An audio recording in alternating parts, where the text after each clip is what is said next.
So Juneteenth means everything to me. I'm a fifth generation Texan. Um, I, I, that means that my great grandmother was enslaved in Southeast Texas, in a small town called Eagle Lake, Texas, not too far from the Colorado River. And for my family, Juneteenth is Emancipation Day. It is the day when we all got together. Everyone thinks of the 4th of July as the big day for freedom and liberty. But my aunts and uncles would always say, we celebrate freedom on Juneteenth. We get together on the 4th of July because we're off.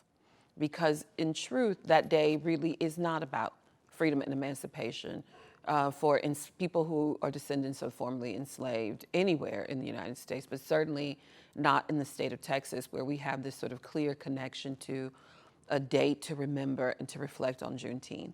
Juneteenth is also important because in the lore of my family, my mother's grandmother was my first foreparent to be born as an emancipated person. The story always goes that her mother crossed the Colorado, was on a plantation on the Colorado River.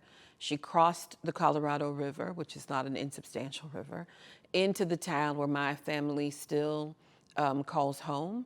And 2 days later, my mother's grandmother was born free. And she lived to be almost 100 years old. So she was an active part of my mother's life and her growing up. And I think it's important for everyone to know that, you know, people talk about slavery and they always say that was 400 years ago.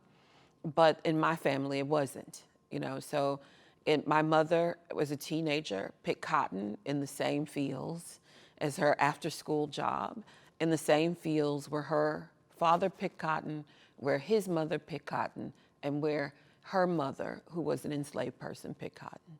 So the connection for Juneteenth is incredibly important to me.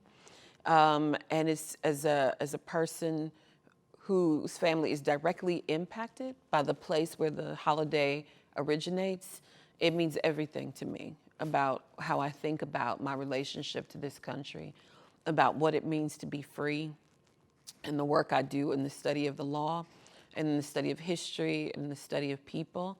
It all comes back to what does it mean to have rights as a free person in this country.